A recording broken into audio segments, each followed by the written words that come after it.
말씀의 향기.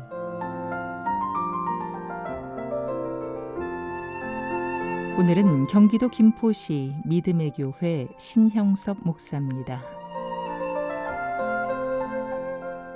사자성어에 희로애락이라고 하는 말이 있습니다. 인생을 살다 보면 기쁠 때도 있고 슬플 때도 있고 화가 날 때도 있고 즐거울 때도 있다라고 하는 말입니다. 맞습니다. 인생을 살다 보면 흥이 나는 일도 있습니다.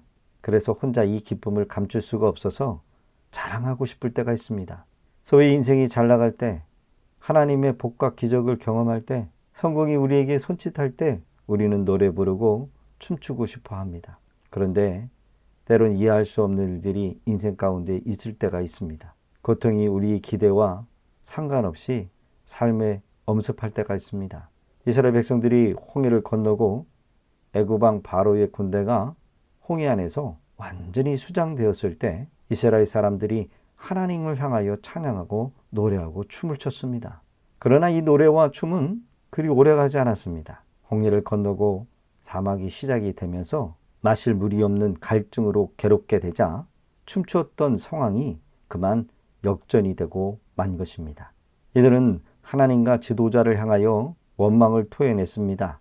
이스라엘 백성이 홍해바다를 지나 사흘 동안 힘들게 걸어서 겨우 도착한 곳이 마라였는데 쓴물이었기 때문에 더욱 화만 났던 것입니다. 신앙생활을 하다 보면 은혜 받고 기뻐하고 춤추고 기도 응답을 받으면 기뻐서 더욱더 헌신합니다. 그러나 조금만 은혜가 떨어지고 응답이 지체가 되면 곧 낙심하고 원망하는 모습, 이것이 이스라엘 백성들의 모습인 동시에 우리들의 모습일 수 있습니다.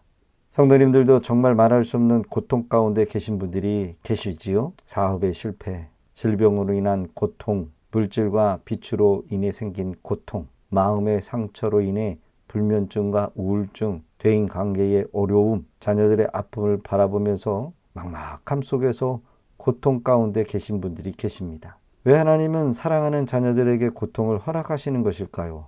이스라엘 백성들은 좀 전에 홍해바다를 육지처럼 건넜습니다. 하나님의 놀라운 기적을 몸소 체험했습니다. 춤추고 찬양할 만큼 기쁘고 즐거웠던 것이 사실입니다. 우리 각자에게 물어봅시다. 나는 어려움을 당할 때 하나님을 끝까지 믿고 하나님을 신뢰하고 하나님께 감사와 찬양을 드릴 수 있는지. 하나님도 우리에게 물으십니다. 내가 너에게 베푼 복 때문에 너희들은 나를 찬양하고 감사했지만 그러나 이 복이 계속되지 않고 기적이 계속해서 일어나지 않는 상황과 어려움과 목마름의 상황이 계속되어도 끝까지 나를 믿고 신뢰하며 찬양할 수 있겠니? 라고 물으십니다. 우리의 삶은 항상 기적과 은혜가 충만할 수 없다는 거죠. 그러기에 우리는 광야에서도 하나님만을 바라보고 찬양할 수 있어야 합니다. 우리는 이렇게 기도해야 합니다.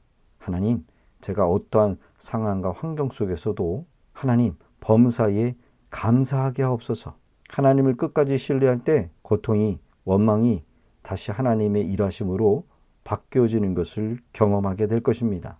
출애굽기 15장 25절의 기록을 모세가 여호와께 부르짖었더니 여호와께서 그에게 한 나무를 가르치시니 그가 물에 던지니 물이 달게 되었더라.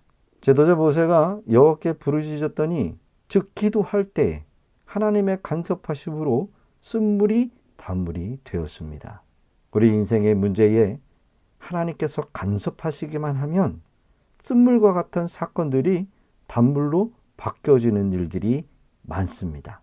우리 인생 가운데 기쁠 때, 슬플 때, 화가 날 때, 즐거울 때도 늘 변함없이 하나님만을 신뢰하실 수 있기를 바랍니다.